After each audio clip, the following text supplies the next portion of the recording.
अकारण करुणा वरुणालय, परात्पर अखिलेश्वर परब्रह्म परमात्मा, जगदैक बंधु करुणैक सिंधु, तड़ित विनिंदित पीताम्बरधारी बांके बिहारी के पाद पद्मों में बारंबार प्रणाम करते हुए उन्हीं के वांग्मय स्वरूप श्रीमद् भागवत महापुराण को बारंबार प्रणाम करते हैं।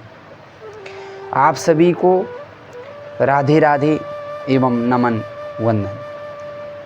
आइए परम पुनीत सती माता का चरित्र श्रवण करें। मनोस्तु शतरूपायां तिस्रः कन्याश्च जज्ञिरे, आकूतिर्देवहूतिश्च प्रसूतिरिति विस्तृता। कि मनोस्तु शतरूपाय, इस सृष्टि की उत्पत्ति मनु महाराज एवं शतरूपा से हुई। मनु महाराज एवं शतरूपा की 3 कन्याएं एवं 2 पुत्र हुए। आकुति, देवहूति एवं प्रसूति नाम की, प्रियव्रत और उत्तानपाद नाम के 2 सुपुत्र हुए। आकुति का विवाह रुचि प्रजापति के साथ हुआ।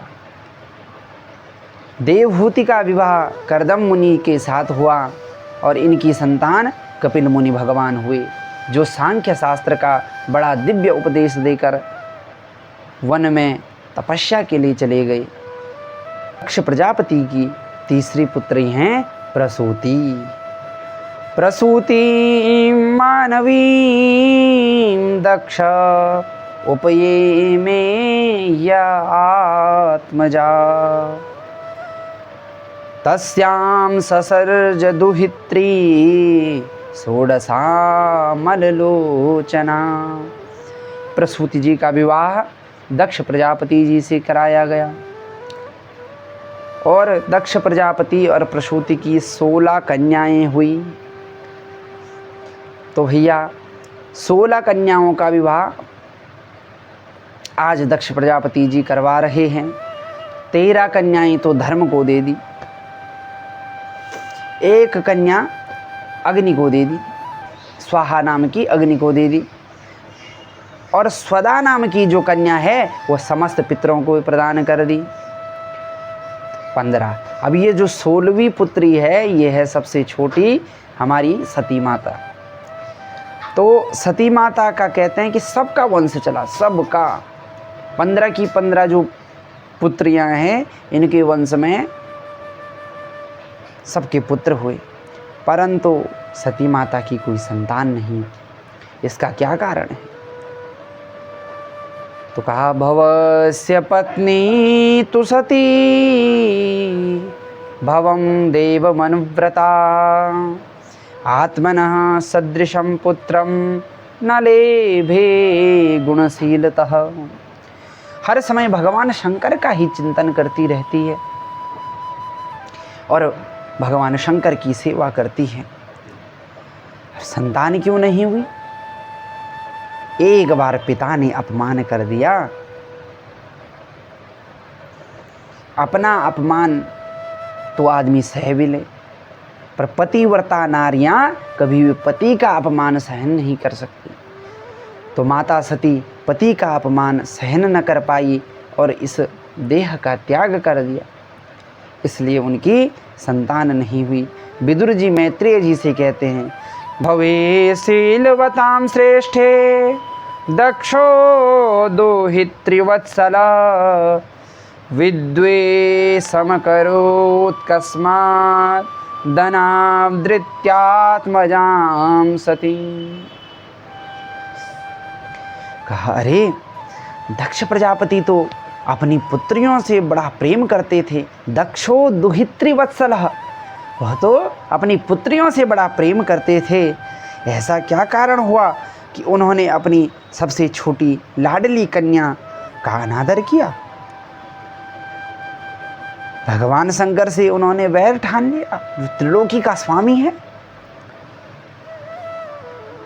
विदुर जी कहते हैं प्रभु मैं यह जानना चाहता हूँ। तो मैत्रेय ऋषि कहते हैं पुरा विश्वसृजां सत्रे समेता परमर्षय तथा मर्गणा सर्वे सानुगा मुनयोग्नय। कि एक बार की बात है, हे विदुर जी, प्रजापतियों का बड़ा भयंकर वाजपेय नाम का यज्ञ हुआ। उस यज्ञ में दक्ष प्रजापति को अध्यक्ष बनाया गया। सभी ने अपना अपना स्थान ग्रहण किया।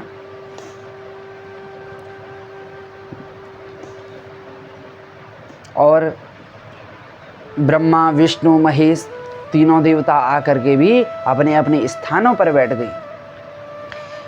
कुछ ही क्षण बाद दक्ष प्रजापति भी यज्ञ की शाला की ओर प्रवेश करने लगा।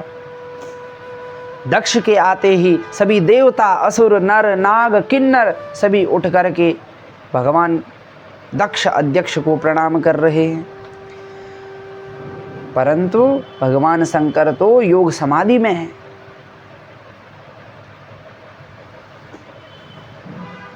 और दक्ष ने देखा कि सभी ने मुझे प्रणाम किया पर भगवान शिव ने प्रणाम नहीं किया।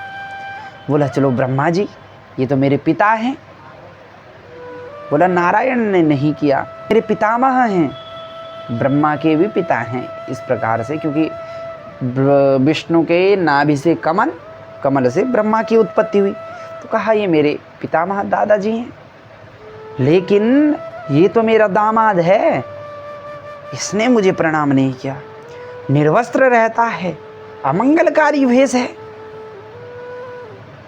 ये क्या जाने सभा की मान मर्यादा, निर्लज्ज कहीं का, सांप लपेटे रहता है। इस प्रकार से बड़ी भगवान शिव की निंदा करने लगा। ब्रह्मा जी के कहने पे मैंने अपनी फूल सी कन्या इस मरकट लोचन को दे दी। मेरी कन्या कहाँ मृगलोचनी और कहाँ ये मरकट लोचन। इस प्रकार भगवान शिव को अनाप शनाप कहने लगा। और आज से इसको यज्ञ का भाग नहीं मिलेगा, मैं इसको ये श्राप देता हूँ। अब इस प्रकार से दक्ष भगवान शंकर का अपमान करने लगा। और सभी शिव निंदा सुन रहे हैं। और शास्त्र कहता है, तुलसीदास बाबा तुलसी ने बहुत सुंदर बात कही कि हरि हर निंदा सुनहि जो काना, हरि हर निंदा सुनहि जो काना।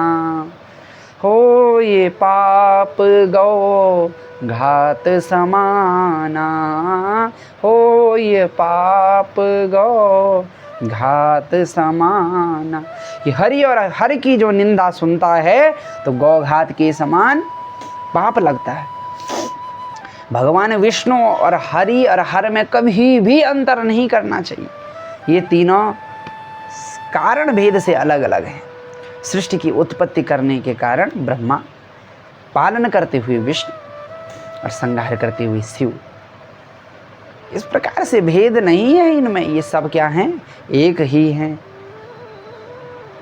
बड़े अधिकार दक्ष जब पावा, अति अभिमान हृदय तब आवा। नहीं को अस जनमा जग माही, प्रभुता पाही जाहि मद नाही। कि जब दक्ष को बड़ा अधिकार प्राप्त हुआ तो दक्ष को अभिमान आ गया। आज अभिमानी दक्ष भगवान शंकर को अनाप शनाप कह रहा है। वह ये भूल चुका है पद के मान में कि मैं किसका अपमान कर रहा हूं। हमारे यहाँ बेटी का पिता दामाद की बड़ी इज्जत करता है। क्यों? क्योंकि उसने अपनी पुत्री दान दी है। वरन नारायण स्वयं, वो तो भगवान नारायण के समान है। लेकिन यहाँ अभिमान में दक्ष सब कुछ भूल चुका है। और तुलसीदास ने, बाबा जी ने कहा कि दक्ष तो आज बड़ा अभिमानी हो गया और ऐसा इस संसार में कोई नहीं है। बोला जिसके पास प्रभुता आने पर मद न हो जिसे।